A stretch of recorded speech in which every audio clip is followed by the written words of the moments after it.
waa maxay tallaalku goorma ayuu soo bilaabmay tallaalku tallaalka coronavirus ma khatar baa su'aalaha iyo kuwo kale oo badan jawaabahooda waxaad ugu dhex tagi doontaa barnaamijkan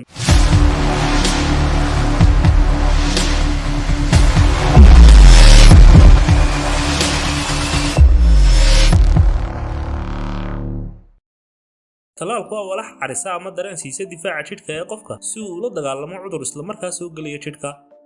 tallaalku wuxuu noqon karaa irbad la isku duro ama la isku mudo daawo afka laga qaato ama hawo sanka iyo afka la isaga buufiyo Edward Jenner ayaa ikhtiraacay hab loogu hortagay cudurka furuqa sanadku markuu ahaa 1796 qaabkan oo ahaa in dheecaano yaryar laga soo qaado qofka cudurka qaba isla markaana lagu mudo qof caafimaad qaba si kastaba ha ahaatee dabayaaqadii 1940-aadkii aqoonta saynisku way kortay waxaana soo saartay tallaal baaxad leh taasoo caawisay dagaaladii lagula jiray cudurrada faafa tallaaladii xigay ee sida wacan loogu guuleystay waxa la sameeyay qarnigii 20aad waxaana ka mid ahaa tallaalka xiiqdheerta tallaalka teetanada iyo tallaalka gowractada saddexdan tallaal waxa la isku daray 1948 waxaana loo bixiyay DTB intuu soo ifbaxay safmareenka coronavirus waxa la sameeyay dhowr tallaal kuwaas oo dhammaantood lagu guuleystay balse qaar ka mid ah la joojiyay markii la tijaabiyay kadib haddaba tallaalka ugu roon ee ilaa hadda la sameeyay waa tallaalka Pfizer-BioNTech rabahaynaga nabadgeliyay intii u dhimatayna naxariistii jannaha ka waraabiya safmareenka coronavirus